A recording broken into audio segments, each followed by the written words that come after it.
কি বাচ্চ? এই তো শাক বাচ্চি। কি শাক? সর্ষে। সর্ষে শাক কোন গাছ হয় গো? এটা আবার কি কোশ্চেন করলে তুমি? হ্যাঁ, এটা কি কোশ্চেন করলা? সর্ষে শাক কোন গাছ হয়, এটা কোনো কোশ্চেন করলে তুমি? এটা হ্যাঁ, কি আলুর পোস্ত দিয়ে ঝোল করবা নাকি? না না, এটা হচ্ছে তোমার কাঁচা লঙ্কা দিয়ে ভাজা খেতে হয়। আচ্ছা, ঠিক আছে, করো বাবা। শাক তুমিই খাও। তুমি খাবে না?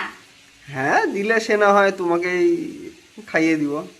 কেন আমাকে, কেন তোমাকে খাওয়াবো? তুমি শাক খেতে চাও না, তোমাকে আমি জোর করে শাক খাওয়াবো। হ্যাঁ, ঠিক আছে। তোমার জন্যই আমি শাক নিয়ে আসলাম বাজার থেকে। ঠিক আছে, করো, শাক রান্না করো।